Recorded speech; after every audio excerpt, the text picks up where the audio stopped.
Welcome to our show women plus live. मैं हूं आपके साथ शिखा। आज के शो में हम बात करेंगे एमटीपी यानी मेडिकल टर्मिनेशन ऑफ प्रेगनेंसी के बारे में। अगर आप भी कुछ जानना चाहते हैं एमटीपी के बारे में या फिर वुमेन हेल्थ से रिलेटेड आपका कोई भी सवाल है तो टीवी स्क्रीन पर दिए गए नंबर्स पर हमें अभी कॉल कर सकते हैं।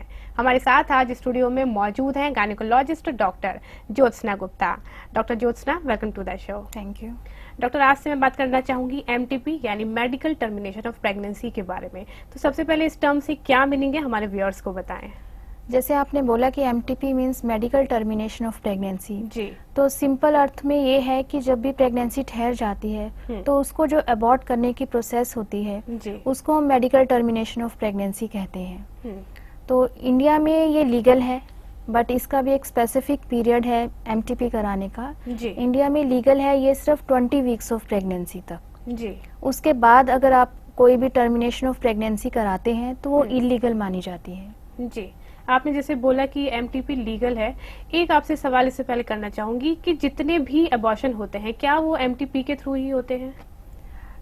नहीं, ये नहीं, इंडिया में ये एमटीपी के थ्रू नहीं होते हैं। अभी भी काफ़ी ऐसे सेंटर्स हैं जो इलीगल, बिना स्पेसिफाइड, बिना क्वालिफाइड और नॉट रजिस्टर्ड हैं, उन पे ये एमटीपीज होती हैं। तो सारी एमटीपीज इसके अंदर नहीं आती हैं। जी। तो 20 वीक्स के बाद भी कई सेंटर्स हैं जो ये एमटीपी कर रहे हैं जो कि बिल्कुल इलीगल है। तो डेफिनेटली यहाँ पर लीगल और इलीगल दोनों चीजें आपने जैसे बताई हैं। तो 1971 और 72 में एमटीपी के लिए एक एक्ट बना था। आपसे जानना चाहूंगी किस तरह के क्लॉज उसमें दिए गए थे, क्या क्या रूल्स एंड रेगुलेशन थे जिनको फॉलो करना चाहिए? एमटीपी का एक्ट 1971 में पार्लियामेंट में पास हुआ था। कुछ एक स्टेट है जैसे जम्मू कश्मीर, उसमें ये बाद में 1972 में ये रेगुलेट हुआ। तो एक्ट के मुताबिक उसने स्पेसिफाई किए हैं पहले कि एमटीपी किस सिचुएशंस में करनी चाहिए। तो उसमें सबसे पहले ये है कि अगर प्रेगनेंसी किसी वुमेन की इंजरी उसकी हेल्थ को, मेंटल या फिजिकल को काफी ग्रेव इंजरी या रिस्क हो सकता है तो उन केसेस में आप प्रेगनेंसी टर्मिनेट कर सकते हो। सेकंड, उसमें मेजर ये था सिचुएशन कि अगर बच्चे में कोई दिक्कत हो आइदर फिजिकल और मेंटल, उसको काफी मतलब ग्रेव उसमें एब्नॉर्मेलिटीज हो तो उन केसेस में आप एमटीपी कर सकते हो। जी। उसके बाद उसमें और भी केसेस जैसे कि फेलियर ऑफ कॉन्ट्रासेप्टिव या कोई रेप या इंसेस्ट के बावजूद अगर प्रेगनेंसी ठहरती है तो उन केसेस में भी अबॉर्शन को लीगल माना गया है। जी। इन केसेस को इसलिए इंक्लूड किया गया है कि ये अनवांटेड प्रेगनेंसीज होती हैं तो वो भी एक वुमेन के मेंटली काफी उसको ग्रेव इंजरी कर सकती है, इसलिए ये केसेस भी एमटीपी के अंदर आते हैं कि इन वुमेन में आप एमटीपी कर सकते हो। जी। दूसरा, उस एक्ट में बताया गया था कि सेंटर्स कहाँ पे एमटीपी और कब तक होनी चाहिए। जी। तो कब तक में ये है कि आपसे अभी जानूंगी, लेकिन फिलहाल एक कॉलर जुड़े हैं हमारे साथ दिल्ली से, पहले उनका सवाल जानते हैं। हेलो हेलो हेलो, बताएं दर्शना जी, क्या सवाल है आपका? एक्चुअली मैम ना मेरे लेफ्ट हैंड में जी। अंडर आर्म्स में गांठ है। जी। ठीक ना, डॉक्टर ने टेस्ट करवाया, ठीक ना, टेस्ट के बाद रिपोर्ट में लाइपोमेटस लंप बताया गया है। जी। एक्चुअली ये पूछना चाह रहे हैं कि ये कोई मतलब इसमें कोई इशू है, कोई प्रॉब्लम है या फिर ऐसे ही फैट है? जी, कुछ पूछना चाहती हैं डॉक्टर? नहीं, जैसा कि इन्होंने बताया कि रिपोर्ट में लाइपोमेटस लंप आया है तो इसका मतलब ये फैट से बना हुआ टिश्यू है, उसमें कोई प्रॉब्लम नहीं है। तो अगर इनको ज्यादा दिक्कत कर रहा है तो ये उसको आराम से निकलवा सकती हैं, आगे चल के ये कोई प्रॉब्लम नहीं करेगा। जी। नेक्स्ट कॉलर कोलकाता से हमारे साथ जुड़ी है। हेलो हेलो सुमित्रा जी, बताएं क्या जानना चाहती हैं? जी, मेरा 1 साल पहले एंडोमेट्रियोसिस ऑपरेशन हुआ था। जी। हेलो जी, बताएं। हाँ, तो उसी अभी 6-8 महीने में ब्राउन कलर का एक डिस्चार्ज हो रहा है। बहुत डॉक्टर दिखाए थे लेकिन दवा भी ले रहे थे, नोवेलन बोल के कॉन्ट्रासेप्टिव पिल भी ले रही हूँ लेकिन कम नहीं हो रहा है। पीरियड खत्म होने के बाद भी वो शुरू हो जाता है। जी। एज कितनी है आपकी? मेरा 36। जी। इसके अलावा कोई और प्रॉब्लम? नहीं, यही प्रॉब्लम, मतलब पीरियड शेष होने के बाद पूरा महीना ये चलता रहता है हर दिन। कभी कभी नैपकिन भी यूज करना पड़ता है, इतना ब्राउन कलर का डिस्चार्ज होता है। जी। जैसा इन्होंने बताया कि इनको ब्राउन कलर का डिस्चार्ज होता है, तो इनको एक बार चेक कराना चाहिए कि अंदर लोकल जो कोई इन्फेक्शन तो नहीं है। नॉर्मली जब ओसी पिल्स पे होते हैं तो उसकी वजह से कुछ चेंजेस आती हैं, ये कह सकते हैं कि बच्चेदानी के मुंह पे, जिसकी वजह से वहाँ बार बार इन्फेक्शन हो सकता है। तो इनको ये जाके चेक कराना चाहिए कि कोई इन्फेक्शन या ऐसा कुछ तो नहीं है। जरूरी नहीं है कि ये डिस्चार्ज एंडोमेट्रियल सिस्ट इनको थी उस वजह से हो रहा हो, ये इन्फेक्शन की वजह से हो सकता है। जी, तो इसको बिल्कुल डेफिनेटली मेडिसिन के थ्रू ठीक किया जा बिल्कुल सकता है। बिल्कुल। डॉक्टर, आप बता रही थी हमें क्लॉज के बारे में, काफी सारे आपने कुछ टर्म्स एंड कंडीशन बताए। इसमें एक और सवाल आपसे जानना चाहती हूँ कि अगर मैरिड फीमेल्स हैं या अनमैरिड फीमेल्स हैं, दोनों ही कंडीशन पे क्या ये एक्ट इक्वल तरीके से फॉलो होता है? इक्वल तरीके से ही हम कहेंगे कि फॉलो होता है। जी।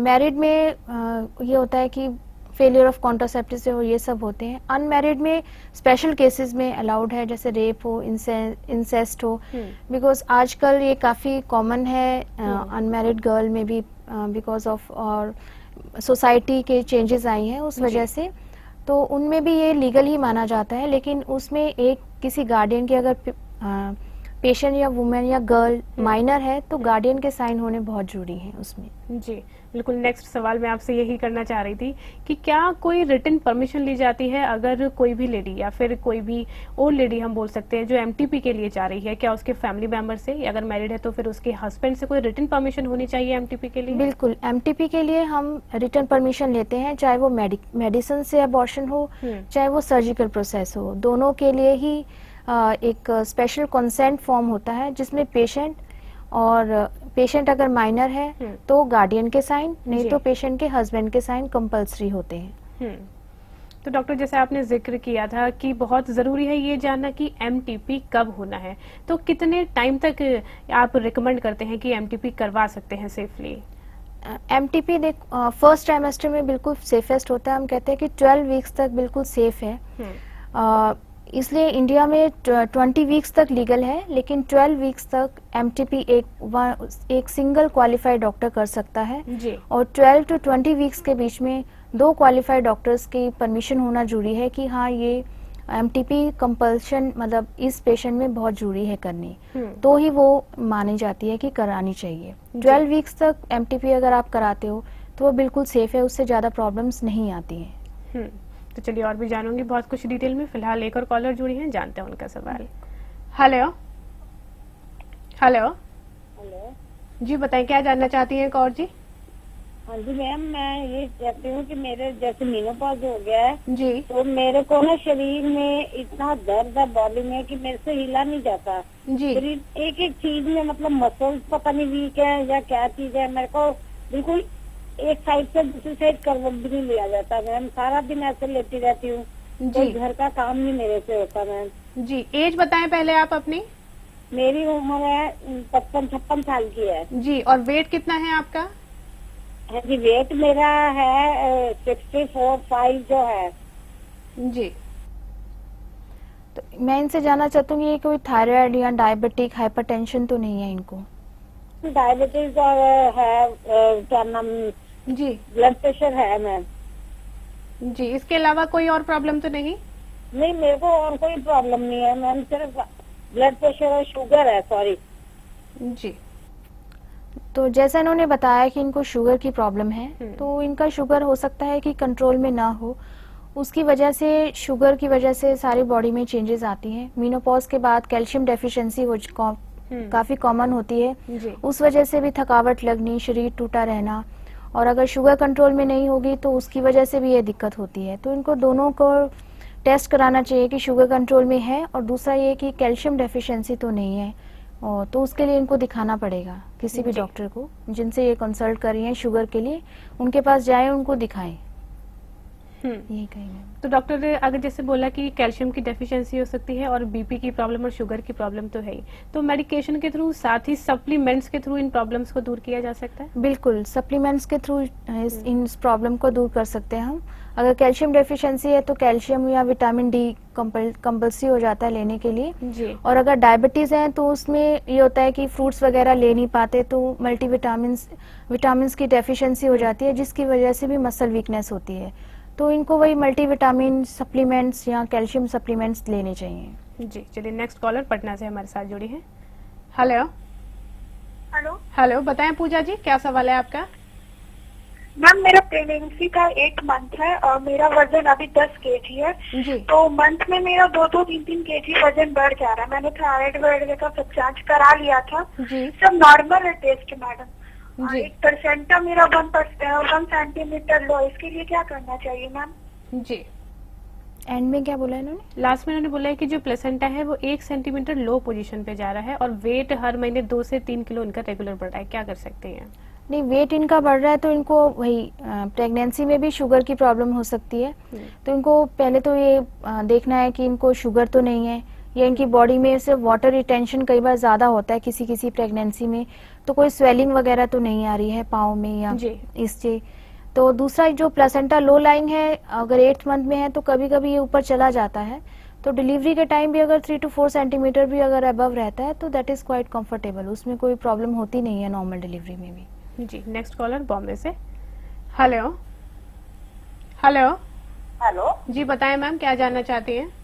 जी, मैं 32 ईयर्स ओल्ड हूँ जी। और मेरा 5 साल पहले डिलीवरी हुआ था जी। और ऑपरेशन था। बट अभी भी मुझे कभी कभी जब मेरा पीरियड्स आता है जी। तो मुझे लेफ्ट साइड में वही ऑपरेशन किया वो साइड में पेन होता है। तो जी। इट इज नॉर्मल और I need to go to a gynaecologist. जी।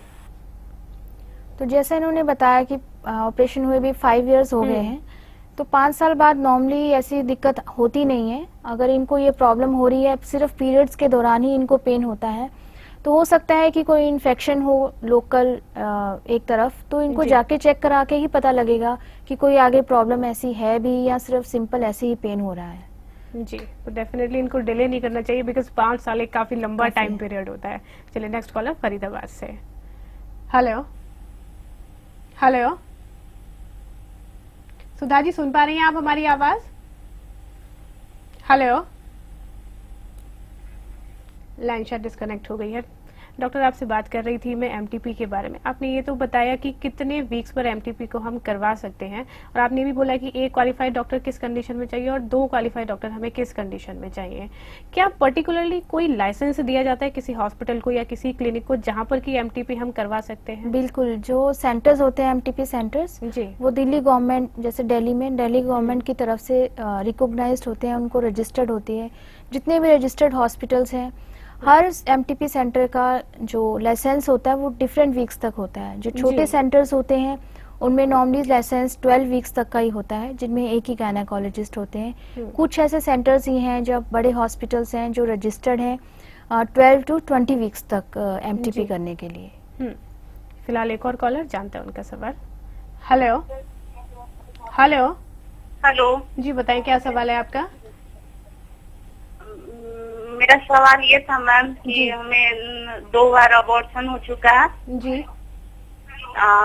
उसके बाद कंसीव नहीं कर पा रहे हैं अभी, तो गए थे दिखवाने के लिए डॉक्टर के यहाँ। जी। तो ये अभी एक दवा चलाई है कंसीव करने के लिए। जी। तो मेरा डेट मतलब शादी मेंस का डेट आगे बढ़ गया है और बीच में देखते हैं तो आता नहीं है। जी, प्रॉब्लम क्या बताई है डॉक्टर ने आपको? क्या डॉक्टर ने प्रॉब्लम क्या बताई है आपको? कंसीव करने के लिए दवा चलाई है। जी।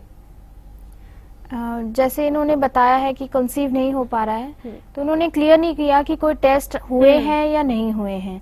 जो मेंसेस की ये प्रॉब्लम बता रही है कि आगे होते हैं, इरेगुलर होते हैं, तो उसके लिए कोई टेस्ट कराए गए हैं, जैसे थायराइड का टेस्ट है या कोई कई बार लोकल इन्फेक्शन की वजह से, पीआईडी की वजह से पीरियड्स में प्रॉब्लम होती है, वो दिक्कत है, या वेट ज्यादा है इनका, तो वो सब टेस्ट के बाद भी पता चलेगा कि प्रॉब्लम क्या है।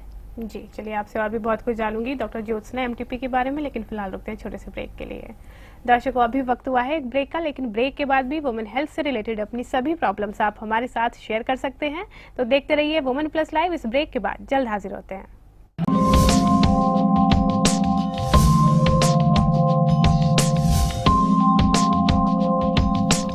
Welcome back after the break. आज हम बात कर रहे हैं अपने शो में एमटीपी यानी मेडिकल टर्मिनेशन ऑफ प्रेगनेंसी के बारे में। अगर आप भी कुछ जानना चाहते हैं तो टीवी स्क्रीन पर दिए गए नंबर्स पर हमें कॉल कर सकते हैं। साथ ही अगर वुमेन हेल्थ से रिलेटेड आपकी कोई भी प्रॉब्लम है तो भी आप हमें अभी कॉल कर सकते हैं। हमारे साथ डॉक्टर नेक्स्ट कॉलर जुड़ी है कोलकाता से। जी हेलो। मोहिनी जी बताएं क्या सवाल है आपका। हाँ, मेरा सवाल ये है मैडम कि मेरा अभी 2 महीने पहले ओवेरियन सिस्ट का ऑपरेशन हुआ है जी। तो उसके बाद क्या हो रहा है कि मेरा एक स्टिच जो है ना वो उसके रेड रेड सा एकदम गांठ के जैसा पड़ गया था। तो डॉक्टर ने मुझे ग्लीवो 500 दिया खाने के लिए जी। तो उसके बाद क्या हुआ कि वो एकदम ऊपर उभाड़ करके पूरा वो स्टिच ही खुल गया है। जी। तो मुझे क्या करना चाहिए? मैं तो डॉक्टर के पास दोबारा गई लेकिन उन्होंने कहा बस 1 महीने वो दवाई तुमको खाना पड़ेगा ग्लीवो 500 करके। जी। तो बस मुझे वही पूछना था कि उसे कोई इन्फेक्शन वगैरह तो अंदर नहीं हो जाएगा मुझे, या कुछ और प्रॉब्लम तो नहीं हो जाएगा? 3 स्टिच तो एकदम सही हो गए लेकिन एक स्टिच थोड़ा बहुत परेशानी कर रहा है। अभी भी मैं मतलब उस पर पट्टी वट्टी मुझे करना पड़ रहा है, दवा लगाना पड़ रहा है जी। तो मुझे बस यही डर है कि कहीं वो अंदर अंदर कुछ इन्फेक्शन वगैरह तो नहीं हो रहा है ना मुझे। जी। क्या सजेस्ट करेंगे डॉक्टर? जैसे इन्होंने बताया कि सिर्फ एक स्टिच ओपन हुआ है और सिर्फ लोकली प्रॉब्लम है, इनको कोई फीवर वगैरह या कोई एक्सेसिव पेन नहीं है। तो लोकल हो सकता है, कभी कभी फ्लूइड, कभी फैट ज्यादा होता है उसकी वजह से, फ्लूइड की वजह से लोकल इन्फ्लेमेशन हो जाती है। तो वो इनके डॉक्टर ने जैसे एंटीबायोटिक का कोर्स दिया है ग्लीवो 500, तो उससे वो सॉल्व हो जाएगा। तो बाकी एक स्टिच में प्रॉब्लम है तो अंदर कोई दिक्कत नहीं होगी बिकॉज नीचे काफी लेयर्स होती हैं। सिर्फ आई थिंक स्किन की ऊपर के स्टिच में ही इनको प्रॉब्लम है, तो वो धीरे धीरे हील हो जाएगा। तो नॉर्मली कितना टाइम लेता है ये हीलिंग में? नहीं, जैसे ऊपर के स्किन के स्टिच जो लेयर होती है नॉर्मली तो 5 डेज के अंदर अंदर वो हील हो जाता है जी। लेकिन कभी कभी कोई इन्फ्लेमेशन हो या फैट किसी का ज्यादा हो तो फैट फ्लूइड अंदर इकट्ठा हो जाता है तो लोकल इन्फेक्शन होने का डर रहता है, तो वो टाइम लेता है ऊपर का स्टिच हील होने में। तो नॉर्मली 3 वीक्स के अंदर अंदर, क्योंकि जितने भी स्टिचेस वगैरह होते हैं सब घुल जाते हैं, तो इतना टाइम तो लगेगा इनको। जी। तो चलिए नेक्स्ट कॉलर पटना से हमारे साथ। हेलो। हेलो जी बताएं क्या सवाल है आपका। एक्चुअली मैम मेरा 1 मंथ डिलीवरी है जी। और मेरा मतलब वेट 70 kg है जी। मैं ये जानना चाह रही हूँ, अभी तो मैं एक्सरसाइज करने के लिए जिम जाती हूँ, क्या मैं आगे भी कर सकती हूँ? जी। आपकी डिलीवरी नॉर्मल हुई थी? नहीं, सिजेरियन है। जी।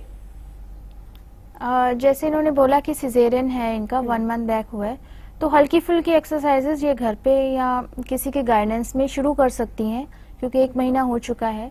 तो एटलीस्ट एब्डोमिनल की या लेग्स की जो एक्सरसाइजेस होती हैं या शोल्डर की जो आर्म्स की एक्सरसाइजेस होती हैं वो ये शुरू कर सकती हैं। पर ये है कि किसी के गाइडेंस के अंडर ही ये शुरू करें एक्सरसाइजेस। जी। तो जैसे इन्होंने जिम की बात करी, वो नॉर्मली आप कितने टाइम के बाद रिकमेंड करते हैं? जिम हम कहते हैं कि हर एक का डिपेंड करता है। विगरस एक्सरसाइजेस हम रिकमेंड करते हैं कि कोई भी सर्जरी हो तो एटलीस्ट 3 मंथ्स का गैप देना चाहिए। विगरस एक्सरसाइज उसके बाद करिए, लेकिन एक्सरसाइज शुरू करनी इवन आफ्टर सिजेरियन भी जितनी जल्दी पॉसिबल हो सके मिनिमल सी एक्सरसाइजेस शुरू कर देनी चाहिए। जी। तो चलिए जानते हैं नेक्स्ट कॉलर का क्या सवाल है। हेलो। हेलो। हेलो जी बताएं क्या सवाल है आपका। Good afternoon ma'am. एक्चुअली मुझे ये क्वेश्चन अपनी सिस्टर इन लॉ के लिए पूछना है। जी। एक्चुअली उनका उनकी मैरिज को 12 इयर्स हो गए, 11 इयर्स का उनका बेबी है, ठीक है जी। तो पर वो कंसीव करना चाहती है सेकंड बेबी। तो उनके जो मेंसेस है ना वो मतलब प्रॉपर नहीं हो रहे हैं, 2-2 महीने में रुक के हो रहे हैं, कभी हो रहे हैं कभी नहीं हो रहे। जी। तो मतलब वो कंसीव करना चाहती है, इसके लिए वो क्या करें अभी? जी। एज कितनी है आपकी सिस्टर इन लॉ की? हाँ जी, एज कितनी है उनकी? एज उनकी 30। जी। जैसे ना एज तो काफी यंग ही है, 30 इयर्स। तो अगर इनके मेंसेस इरेगुलर हैं तो एक वही थायराइड की टेस्ट, दूसरा अल्ट्रासाउंड इनको करवाना चाहिए देखने के लिए कि कोई ओवेरियन सिस्ट तो नहीं है जिसकी वजह से मेंसेस में प्रॉब्लम हो रही है। और थर्ड इज हार्मोन्स के टेस्ट होते हैं जो वो करवाने चाहिए। जी। तो उसमें क्लियर हो जाएगा कि क्या प्रॉब्लम है, उसके अकॉर्डिंगली ही आगे का ट्रीटमेंट चलेगा इनका। तो डेफिनेटली ये नॉर्मल से टेस्ट करा के, जो रूटीन टेस्ट कहे जाते हैं प्रेगनेंसी के लिए, उनको करा के ये अपनी प्रॉब्लम को फाइंड आउट करा सकते हैं। बिल्कुल बिल्कुल। जी। नेक्स्ट कॉलर जानते हैं क्या सवाल उनका। जी। हेलो। हेलो बताएं कविता जी क्या जानना चाहती हैं। हाँ मैम, मैं 2 महीने से कंसीव करने के लिए ट्राई कर रही हूँ जी। तो मुझे तो कंसीव नहीं आ रहा है जी। तो मेरा मेंसेस भी ऐसे 37-38 डे के इंटरवल में आता है जी। और रहता है एक दिन, हाँ एक दिन ही रहता है, एक दिन और एक दिन आधा दिन रहता है जी। हाँ 1.5 डे रहता है। तो उसके लिए मैंने तो डॉक्टर को दिखाया था तो डॉक्टर ने मुझे पेल्विक स्कैन और FSH, LHS, TSH, prolactin, sugar ये सब कराया है तो उसमें तो रिपोर्ट सब ठीक है मगर प्रोलैक्टिन थोड़ा ज्यादा है 24.5 है जी। तो अभी कंसीव करना चाह रही हूँ तो नहीं आ रहा है जी। तो एज कितनी है आपकी? हाँ एज कितनी है आपकी? एज 27। जी। तो इन्होंने जैसे बताया कि टेस्ट हुए हैं उनके तो प्रोलैक्टिन इतना भी ज्यादा नहीं है, just on a higher range पे है। तो इसके साथ इनको बाकी के कोई सिम्टम्स हैं क्या वो इन्होंने क्लियर नहीं किया। और मेंसेस अगर इनको शुरू से ही 35-37 डेज के रहते हैं साइकिल्स तो किसी किसी के साइकिल्स ही प्रोलॉन्ग्ड होते हैं। अगर बाकी के सब टेस्ट नॉर्मल आते हैं तो इनको साइकिल्स के अकॉर्डिंगली ही अपनी प्लानिंग करनी चाहिए बिकॉज लास्ट पीरियड जो कंसीव करने का पीरियड फिक्स्ड होता है तो मेंसेस आने से 14 डेज पहले ओवुलेशन होता है। तो अगर साइकिल्स इतने प्रोलॉन्ग्ड हैं तो वो ओवुलेशन भी आगे होगा। तो इसलिए इनको कैलकुलेट करके किसी डॉक्टर से कैलकुलेशन करवा के उस पीरियड में ट्राई करना चाहिए। अभी जस्ट 2 मंथ्स हुए हैं तो अभी टाइम लगेगा इनको, जरूरी नहीं है कि शुरू किया और साथ के साथ कंसीव हो गया। जी। चलिए डॉक्टर आपसे अब जानना चाहूंगी मैं MTP के प्रोसीजर के बारे में। अगर फर्स्ट ट्राइमेस्टर है तो किस तरीके से किया जाता है? फर्स्ट ट्राइमेस्टर में जब से मेडिकल अबॉर्शन ये कहेंगे कि अबॉर्शन विद मेडिसिन शुरू हुई है तो that is quite safe method. दूसरा है सर्जिकल मेथड। तो सर्जिकल मेथड में डिफरेंट है, जैसे मेंस्ट्रुअल रेगुलेशन होता है जी। सर्वाइकल डायलेटेशन, जो कुछ प्रोसेसेस होते हैं डायलेटेशन एंड इवैक्यूएशन जी। तो ये मेनली ये 3 मेथड्स आते हैं इसमें। तो मेंस्ट्रुअल जो रेगुलेशन होता है वो इरेस्पेक्टिव ये चेक नहीं किया जाता कि प्रेगनेंसी है या नहीं है। ठीक, वो जैसे मेंसेस अगर आपके ओवरड्यू हो गए तो विदाउट चेकिंग की प्रेगनेंसी है या नहीं है वो प्रोसीजर किया जाता है। दूसरा मेडिसिन से है। मेडिसिन तो आई थिंक आजकल क्वाइट सब लोग क्वाइट अवेयर हैं कि मेडिसिन आर सेफेस्ट मेथड। जी। तो इसमें पूरी किट होती है और वो भी किसी भी गायनेकोलॉजिस्ट या डॉक्टर की गाइडेंस के अंदर ही लेनी चाहिए। जी। चलिए फिलहाल एक कॉलर, पहले उनका सवाल जानते हैं दिल्ली से हमारे साथ। हेलो हेलो विमलेश जी, आप सुन पा रही हैं हमें? हेलो, इनसे शायद बातचीत नहीं हो पा रही है। अच्छा डॉक्टर, आपने जैसे 3 मेथड से यहाँ पर बताए तो कौन सा मेथड ज्यादा सेफ रहता है? जैसे आपने बोला कि मेडिसिन ऑफ कोर्स सेफ है ही, उसके अलावा कौन सा मेथड सेफ रहता है?